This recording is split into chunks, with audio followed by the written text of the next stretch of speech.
قوم بنی اسرائیل تاریخ کی ایک ایسی قوم ہے جن کی طرف اللہ نے سب سے زیادہ پیغمبروں کو مابعوث کیا، جو ہر دور میں اس قوم کی رہنمائی کرتے رہے۔ اللہ نے بنی اسرائیل کو ایک لمبے عرصے تک دنیا کے دوسرے اقوام پر سبقت دی اور دنیاوی عروج عطا فرمائی۔ بنی اسرائیل کو بے شمار نعمتوں سے بھی نوازا گیا تھا اور مقدس سرزمین بھی عطا کی گئی۔ اس کے باوجود یہ قوم اللہ کی نافرمان ثابت ہوئی۔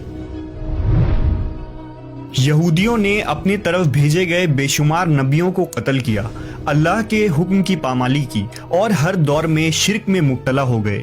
یہ مجرم قوم جب عذاب میں مبتلا ہوتے تو اپنے پیغمبروں اور صالحین پر ایمان لا کر ان کی پیروی شروع کر دیتے، اور جیسے ہی ان پر سے یہ عذاب ہٹا دی جاتی وہ دوبارہ حق کے منکر بن جاتے اور اپنے وعدے سے پھر جایا کرتے تھے۔ قرآن مجید میں بنی اسرائیل کی سرکشی اور نافرمانی کے متعلق بہت سارے واقعات کا ذکر ہے، جن میں ایک قابل ذکر واقعہ سامری جادوگر کا واقعہ ہے، جس نے بنی اسرائیل کو بہکا کر انہیں ایک بچھڑے کی پوجا میں لگا دیا تھا۔ روایتوں کے مطابق سامری کا اصل نام موسیٰ ابن ظفر تھا۔ سامری جس سال پیدا ہوا تھا اس سال فرعون نے تمام اسرائیلی بچوں کو قتل کرنے کا حکم جاری کیا تھا۔ جب سامری کی ماں کو یہ خطرہ محسوس ہوا کہ فرعون کے سپاہی اس بچے کو قتل کر دیں گے تو اس نے اپنے بچے کو دور جنگل کے ایک غار میں رکھ دیا اور اوپر سے پتھر بند کر دی۔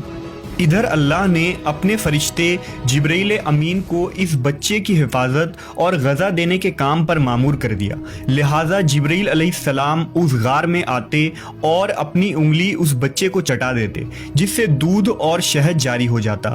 اس طرح حضرت جبرائیل نے اللہ کے حکم سے اس کو اپنی انگلی سے دودھ پلا کر پالا اور اسی غار میں وہ پل کر بڑا ہو گیا۔ اس کا نام بھی موسیٰ تھا اور حضرت موسیٰ علیہ السلام کا نام بھی موسیٰ تھا۔ ایک طرف موسیٰ سامری کو جبرائیل علیہ السلام نے پالا تھا تو دوسری طرف حضرت موسیٰ علیہ السلام کی پرورش فرعون کے گھر میں ہوئی تھی، مگر اللہ کی قدرت یہ ہوئی کہ فرعون کے گھر پرورش پانے والے موسیٰ علیہ السلام اللہ کے رسول ہوئے اور جبرائیل علیہ السلام کا پالا ہوا موسیٰ سامری کافر بن گیا۔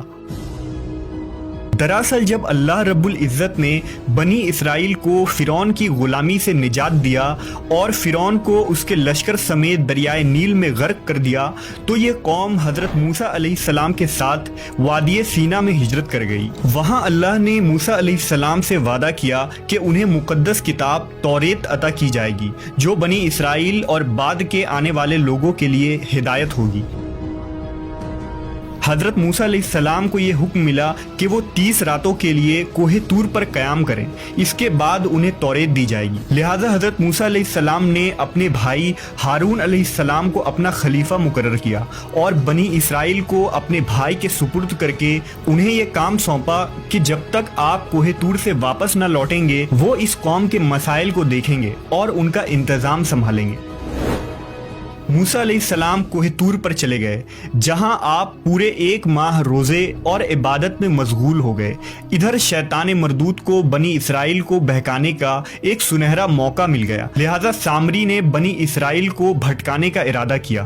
موسیٰ سامری بنی اسرائیل کے ساتھ مصر سے ہجرت کر کے ساتھ آیا تھا۔ جب موسیٰ علیہ السلام کو کوہ طور سے واپس آنے میں تاخیر ہوئی اور 30 دن سے بھی زیادہ ہو گئے تو سامری نے بنی اسرائیل میں یہ افواہ پھیلا دی کہ موسیٰ علیہ السلام کی موت ہو گئی ہے۔ اس نے بنی اسرائیل سے کہا کہ تم لوگ اپنے سونے چاندی کے زیورات میرے پاس رکھ دو تاکہ آگے سفر میں یہ قیمتی سامان کہیں کھو نہ جائے۔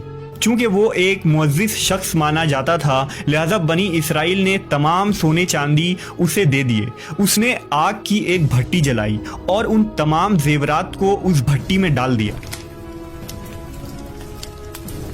دیکھتے ہی دیکھتے سونے چاندی پگھلنے لگے اور اس بھٹی سے ایک گائے کے بچھڑے کی شکل کا مورتی نکلا۔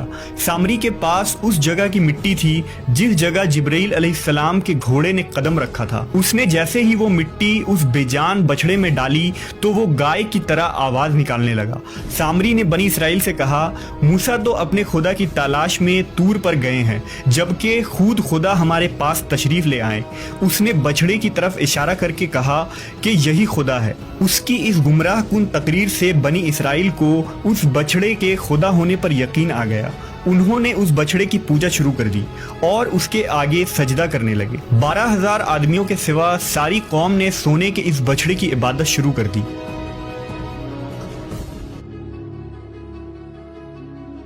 ادھر کوہ طور پر مسلسل 40 دن روزہ اور عبادت کے بعد موسیٰ علیہ السلام کو اللہ کا کلام ملا جو 10 مقدس تختیوں پر تحریر کیے گئے تھے۔ جب آپ کوہ طور سے واپس آئے تو اپنی قوم میں ماحول کو تبدیل شدہ پایا۔ ہر طرف کفر و شرک کی بو آ رہی تھی اور لوگ ایک بچڑے کی پوجا میں مصروف تھے۔ یہ دیکھ کر حضرت موسیٰ غضبناک ہو گئے اور آپ پر جلال طاری ہو گیا۔ آپ نے اپنے بھائی ہارون کو داڑھی سے پکڑ کر گھسیٹنا شروع کر دیا اور غصے میں کہا کہ میں نے تمہیں اس قوم کی ذمہ داری دی تھی، پھر یہ شرک کیسے ہو گیا؟ لوگ اس بچڑے کی پوجا کیوں کر رہے ہیں؟ حضرت ہارون علیہ السلام نے کہا، اے میرے بھائی، مجھ پر ملامت نہ کرو۔ اس قوم نے میری بات نہ مانی اور مجھے کمزور کر دیا۔ میرے لاکھ سمجھانے کے باوجود یہ اس عمل میں پڑ گئے اور مجھے جان سے مارنے کی دھمکی بھی دی، لیکن میں ان ظالم لوگوں میں شامل نہیں ہوں۔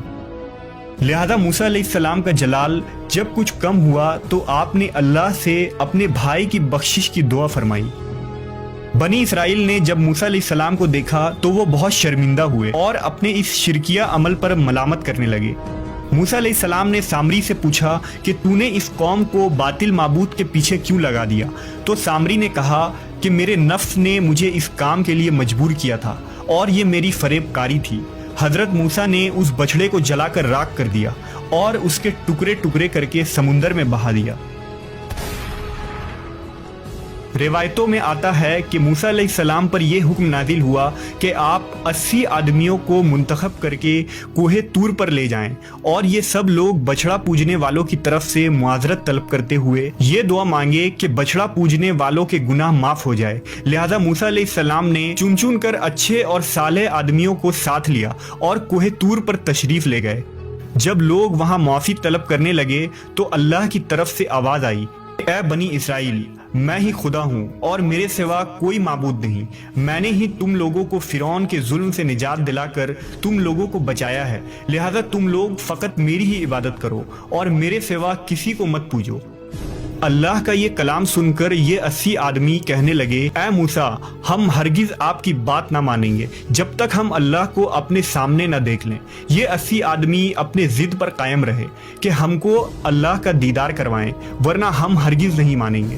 حضرت موسیٰ علیہ السلام نے انہیں بہت سمجھایا لیکن وہ اپنی بات پر اڑے رہے، یہاں تک کہ اللہ نے اپنے جلال کا اظہار کچھ اس طرح کیا کہ ایک فرشتہ بھیجا جس نے ایک خوفناک چیخ ماری جس سے ان لوگوں کے دل پھٹ گئے اور یہ لوگ مر گئے۔ حضرت موسیٰ علیہ السلام نے اللہ سے ان کے دوبارہ زندہ ہونے کی دعا مانگی تو یہ لوگ دوبارہ زندہ ہو گئے اور اللہ پر ایمان لے آئے۔ اللہ کے حکم سے حضرت موسیٰ علیہ السلام نے سامری کو بنی اسرائیل سے نکال دیا اور کسی کو بھی یہ حق نہیں دیا کہ اس سے رابطہ رکھے۔